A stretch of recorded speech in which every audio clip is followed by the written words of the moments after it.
Let's go, let's go, let's go.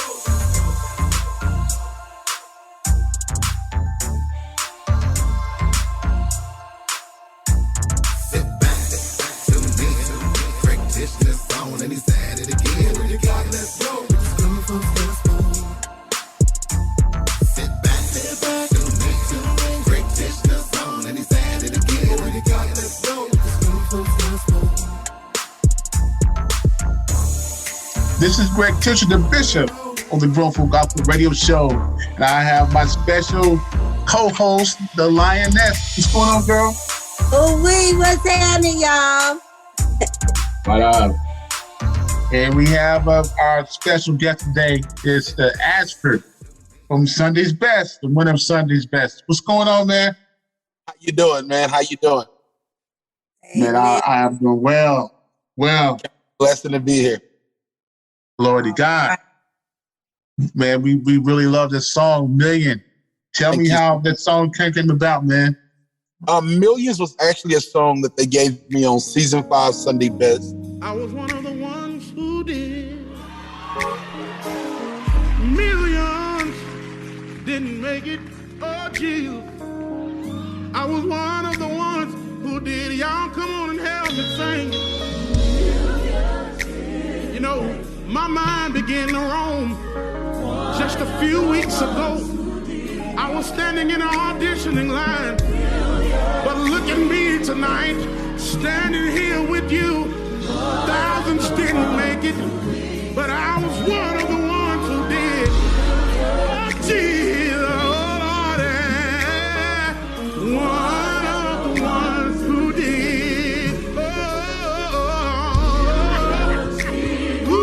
When they first gave it to me, I didn't like the song. I remember because it was very just a simple song. The origin of the song talks about when I die and go to heaven, I'll tell Jesus. Millions didn't make it, but I was one of the ones who did.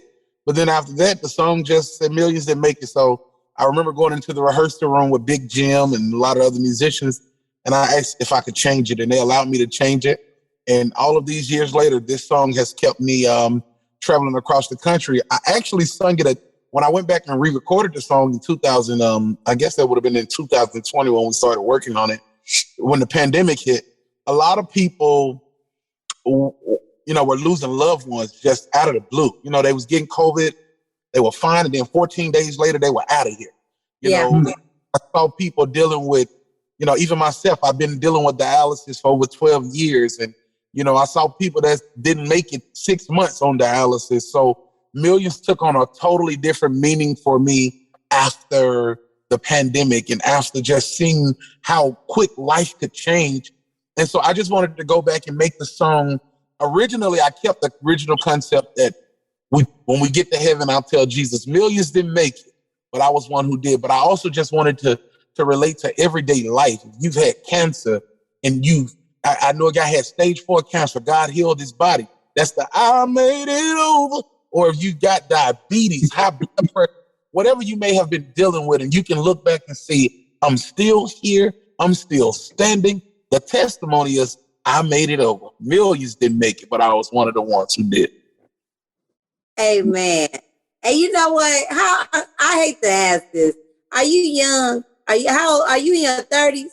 I'm 35. Okay, and the only reason why I asked y'all, because I'm a little older than you. I ain't gonna say how old, but Millions. I remember when Millions came out by the Winans, and that was one of my favorite songs. So to hear you do a newer rendition of that song, oh my goodness, watch out! So.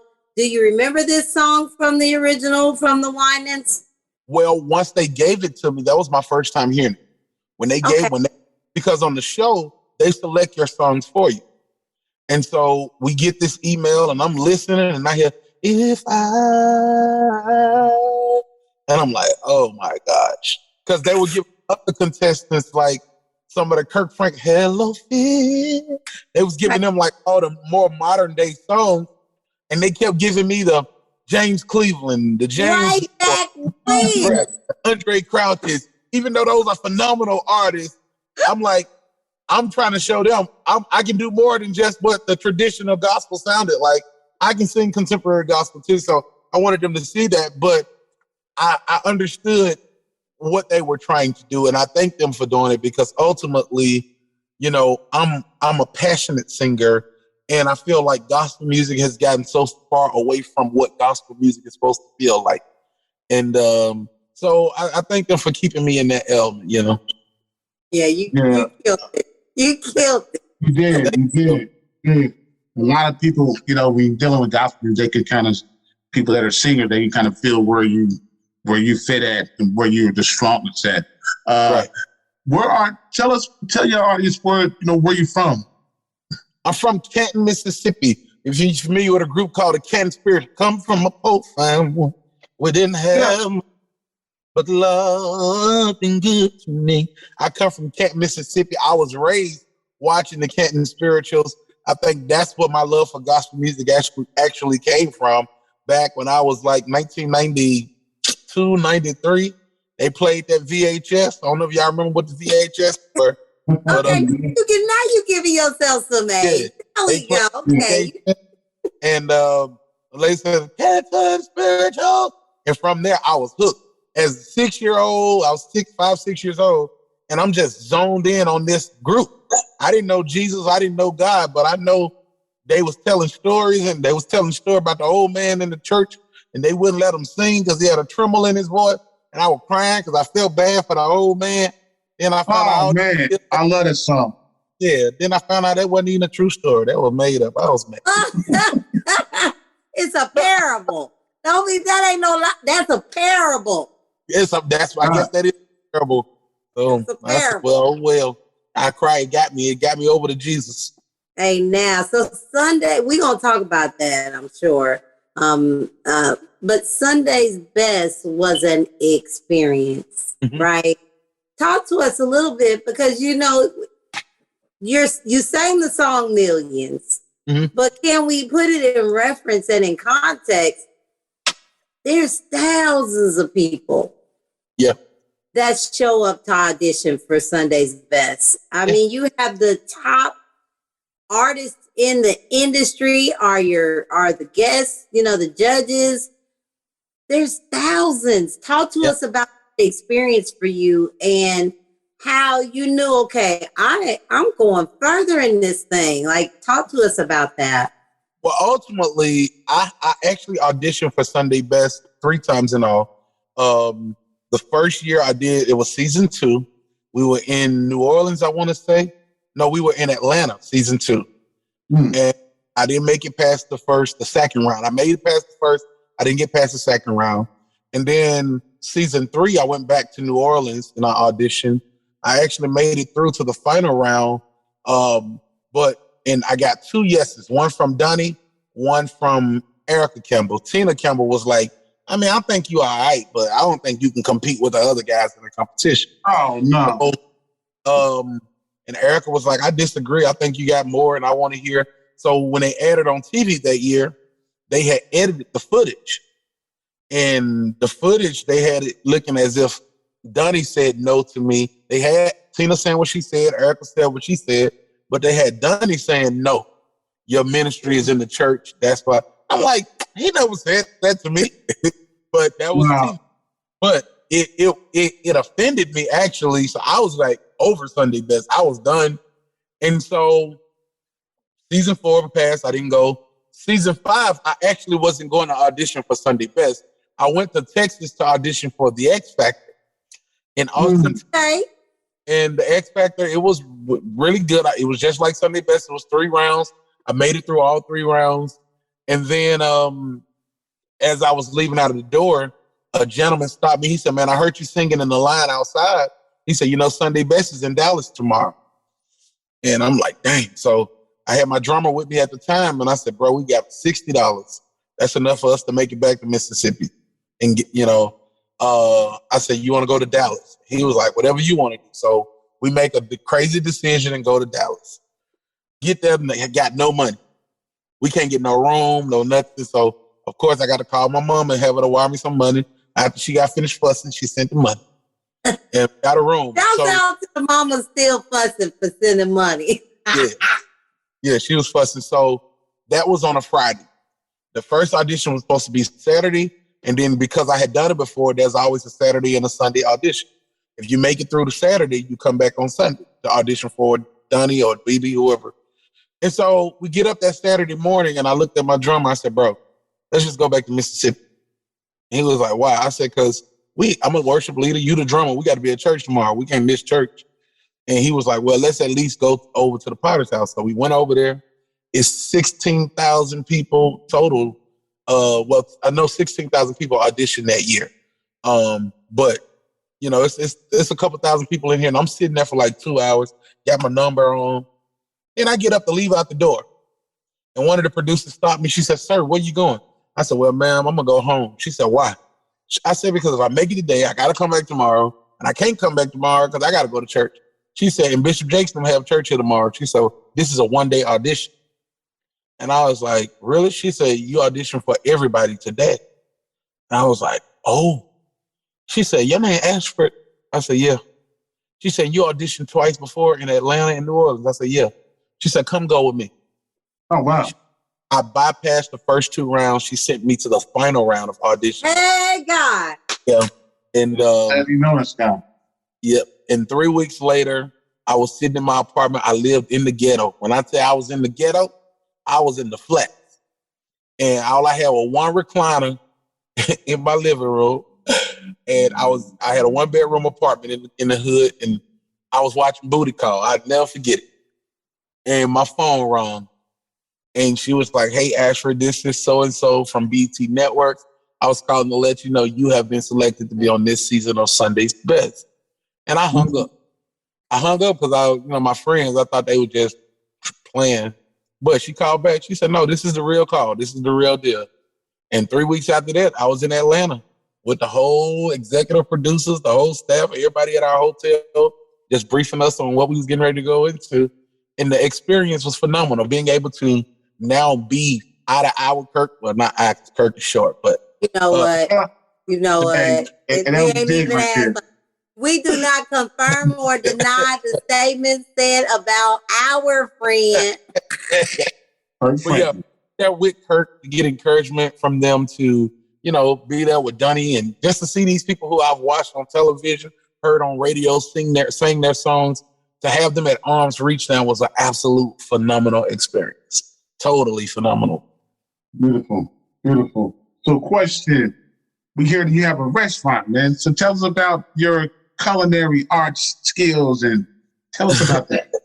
Well, I have a restaurant called That's Good. We got beans, green, tomato, ham, we got all that good eating, man. And ultimately, singing is my first passion, but cooking is a second passion that I have. Growing up, my grandmama, I was always intrigued. We grew up in Canton, and then my mom met a gentleman, and we moved to Camden, Mississippi. And his mom, my grandmom, I was intrigued at how she would take some all-purpose flour, and she would get a little baking powder, sometime a little baking soda, and she would have this butter that was real cold, and she would start mashing that butter up in the flour. And then little by little, she'd take real cold water, she keep putting it over in there until she got like this little dough. And she turned it out and she put flour on the counter, and then she started kneading it, and next thing you know, she started cutting, and we had biscuits. Yeah. And I thought it was really amazing how she could take all of these ingredients and create a homemade biscuit. And so from there, I was interested in knowing. It was like science. It was like a science experiment. And so from there, I became interested. And I remember watching her one day. She had 3 cups of flour. She took 3 cups of sugar and 3 sticks of butter, a little lemon extract, and she made a pound cake. I was about to say, that sounds like a pound cake, Asford. That's a pound cake. And that was absolutely phenomenal to me. And so from there, I got and then on my mom's side, I had an auntie named Skokie, who I always felt was anointed to cook. But sometimes you're anointed to do things, but you don't understand how to operate in your calling. And I don't fully understood how to operate. She was great at it, but some people are when your mindset is small, because God is not a small mindset.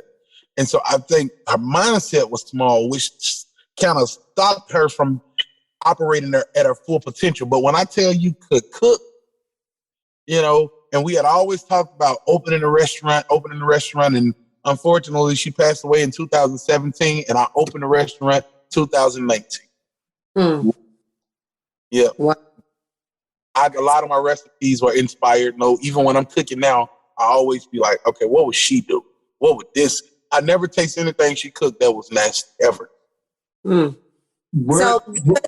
go ahead. Where's the restaurant at, and what's the address? The current location is at 2929 Turner Hill Road. That's Stonecrest, Georgia. We're on the inside of the mall at Stonecrest. So Stonecrest Mall, and we're called That's Good. But we're currently, that's the current location, but we also are now working to open a second location located at 2002 Campbellton Road, Southwest Atlanta, Georgia. That's about 2 miles from the Tyler Perry Studios. And it's phenomenal. This location here is going to be an entertainment attraction. But if you want something right now, go to Stonecrest Mall. We only do soul food on weekends because the mall is so slow through the week. But through the week, we're just doing fish and fries and things like that. But on weekend, so like tomorrow, we'll have baked turkey wings, candy yams, collard greens, peas, field peas, fried fish, baked chicken, pot roast. It ain't healthy, but it's good. Where you got time to cook all that? Well, I moved my sister to Georgia. And so I created a recipe book, and I spent time with my staff and things to let them know, follow the recipes. If you follow this book, everything works perfectly every time. Cook it at the right temperature, cook it at the right time. If it said the flour was supposed to go in first, put the flour in first. Don't put the sugar in first.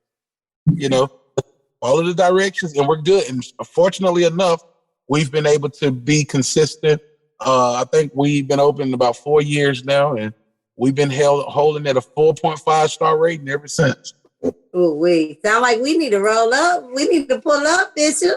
Do it. I need to get some of those turkey wings. Yeah, I fed them for the celebrity game when they did for the Stellar Awards. For provided food for the celebrity game. We had ribs and turkey legs, fried fish, all that stuff out there. It was good. Sound like ribs, beans, greens, tomatoes. Yeah. Yeah. So, man, it's awesome. It was awesome having you on our show, the GrownFolk radio show. And yes, please introduce your song, Million. Okay, so definitely, and just let me say, if you guys want to follow me, I'm on all social outlets, Instagram, Facebook, TikTok, Twitter, at Ashford Sanders. And if you would like to bring me to your city, wherever, please contact Apostle Vera Howard. Now, here's a song that I didn't even like, but it turned around to be a song that ministered to me and actually was my testimony. I remember when I first sang it, Leandria Johnson pulled me to the side. She said, "You're not giving that song all the life it needs. There's a lot more life in that song." And I'm glad she said that to me because I found the life. So let that be your testimony today, y'all. Here's my single that's available right now on all digital outlets. Millions didn't make it. I was one of the ones who did. Lord God. If I can just make it up there,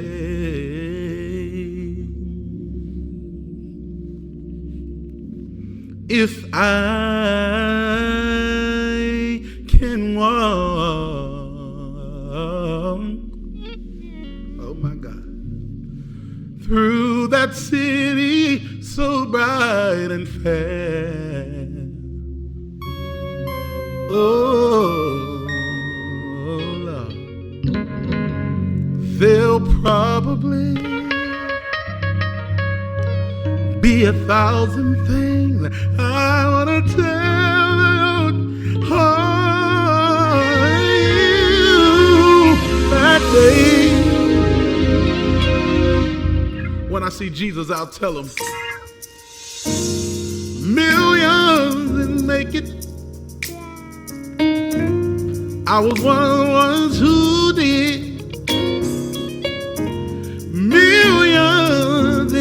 get chills. I was one of the ones. Oh, millions didn't make it, but I was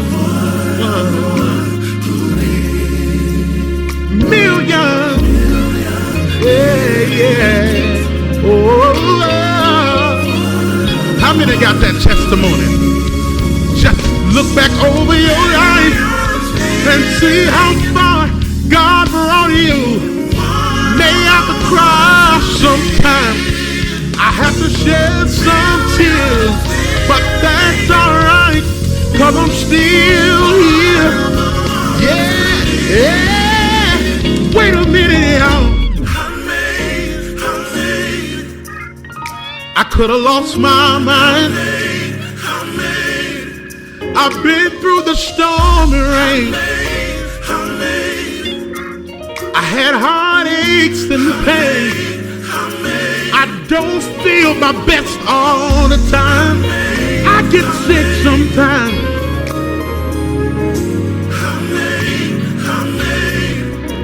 I made it. Come on out there, wherever you are, to just lift your hand and thank God because you made it. Just say this: I made it over. COVID-19 has impacted our nation, but look at you, you're still here. You ought to just open your mouth and say, I made it over. I don't care what it seemed like. I don't care how dark it seemed.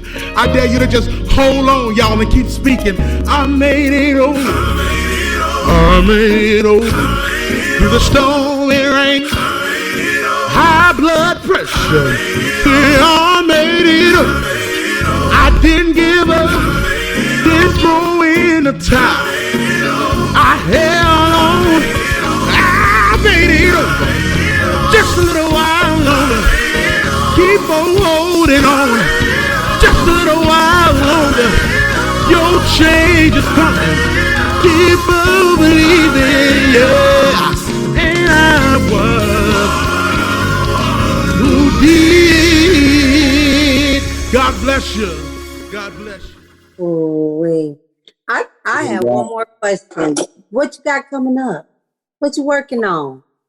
So much. Next week, I'm out working in a studio with Jason Claiborne. We're working on new music next week. So hopefully soon we'll have a new single. I got a song that he wrote. Well, he wrote a song called On Time. I love it. And so I'm looking forward to that. Also, we are doing several. We got, it's so much going on. We're trying to get into TV. And the biggest thing right now, though, is getting this single out, getting this music out to share it with the world. Of course, we got several events coming up, making an appearance. I don't have a calendar in front of me, so don't make me tell no fibs. But don't on this show, though. Apostle Vera Howard, she's done more for me in a matter of months than some people have done in a 10-year span. So I just thank God for her walking in my restaurant one day, not knowing who I was, but so happily a person that was with her recognized me, and from there, the connection happened. And so God just have a strategic way of connecting us to get his work done. So I'm truly grateful for every opportunity. Shout out, Apostle. Apostle Vera, we love you. We love you. Definitely. Yeah. That's it for me. The only other thing, you got anything else, Bishop? No, just if he can do some drops. Hey guys, it's Ashford Sanders, and you're listening to the GrownFolk Gospel Radio Show with the Bishop and the Lioness. Wow.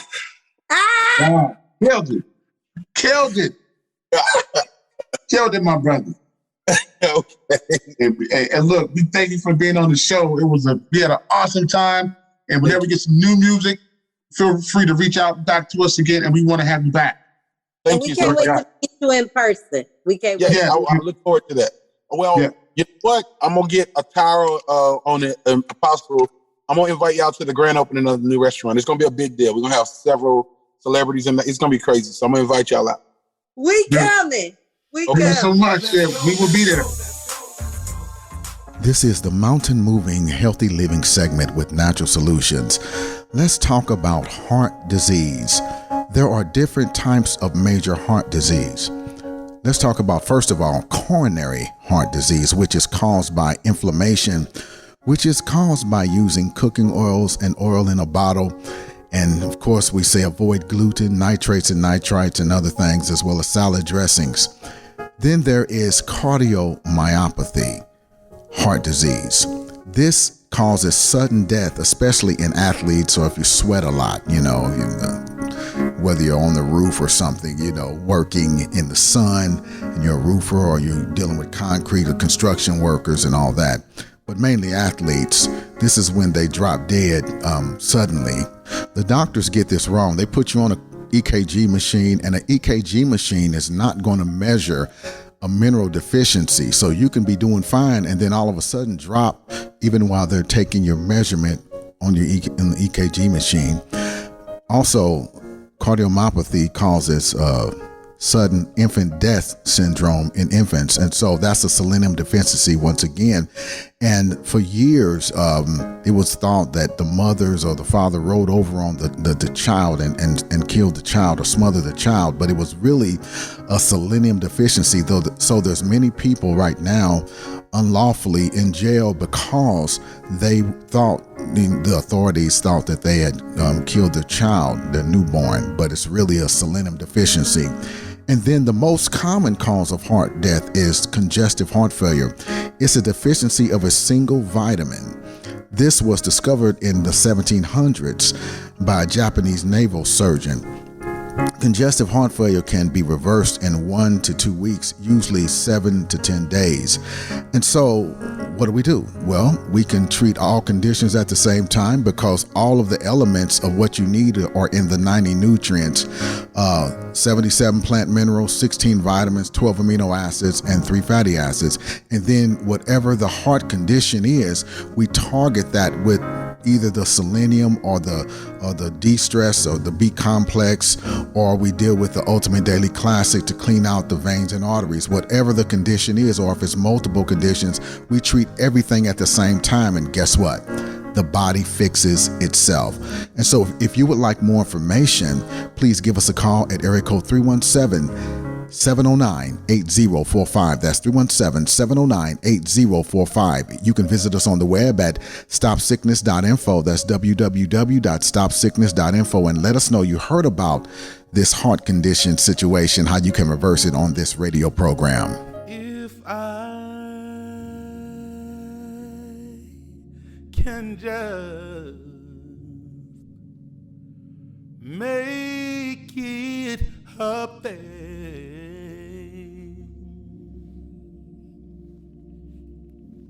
if I can walk, oh my God, through that city so bright and fair, oh Lord, there'll probably be 1,000 things I want to tell you that day. When I see Jesus, I'll tell him, millions didn't make it. I was one of the ones who did. Millions didn't make it. Cheers. I was one of the ones. Oh, millions didn't make it, but I was one who did. Millions, yeah. Oh, how many got that testimony? Just look back over your life and see how far God brought you. May have to cry sometime, I have to shed some tears, but that's alright, 'cause I'm still here. Yeah. Wait a minute, y'all. I could have lost my mind. I've been through the storm and rain.